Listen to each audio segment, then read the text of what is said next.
టమాటా ధరలు పతనమై రైతులు ఇబ్బంది పడటంతో అధికారులతో మంత్రి అచ్చెన్నాయుడు టెలికాన్ఫరెన్స్ నిర్వహించారు. దీనికి సంబంధించిన మరింత సమాచారాన్ని మా ప్రతినిధి కృష్ణ అడిగి తెలుసుకుందాం. కృష్ణ, టమాటా రైతులను ఆదుకునేలా ప్రభుత్వం ఎటువంటి చర్యలు చేపట్టింది? అధికారులకు మంత్రి అచ్చెన్నాయుడు ఇచ్చిన ఆదేశాలేంటి? శ్వేత, ఏదైతే రాష్ట్ర వ్యాప్తంగా టమాటా ధరల గురించి సమస్య తలెత్తుందో దాని గురించి నిన్నటి నుంచి కూడా వరుస సమీక్ష అనేది నిర్వహిస్తున్నారు. నిన్న కూడా మంత్రి అచ్చెన్నాయుడు అధికారులతో టెలికాన్ఫరెన్స్ నిర్వహించారు. అలాగే ఈ ఉదయం కూడా కలెక్టర్లు అలాగే కలెక్టర్లతో పాటు ఇటు వాణిజ్య శాఖ అధికారులు వీళ్ళతో కూడా ఉన్నత స్థాయిలో టెలికాన్ఫరెన్స్ నిర్వహించడం జరిగింది. ఏదైతే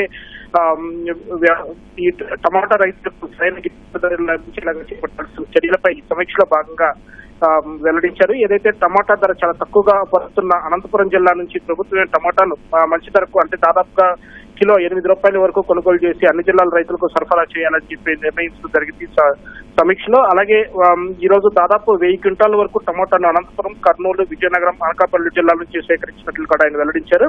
ఏదైతే విజయనగరం, అనకాపల్లి జిల్లాల నుంచి సేకరించిన టమాటాలను అటు విశాఖపట్నం, రాజమండ్రి జిల్లాలను రైతు బజార్లకు తరలించడం, అలాగే అనంతపురం, కర్నూలు జిల్లాల్లో సేకరించిన టమాటాలను విజయవాడ, గుంటూరు జిల్లాల రైతు బజార్లకు పంపడం వంటి చేయడం జరిగిందన్నారు. తద్వారా అమ్మకాలు చేపట్టినట్టు వెల్లడించారు. అలాగే రైతులకు సరైన గిట్టుబాటు ధర ఈ మేర లభిస్తుందని చెప్పి ఆశ చేశారు. అలాగే కేంద్ర ప్రభుత్వం పథకమైన మార్కెట్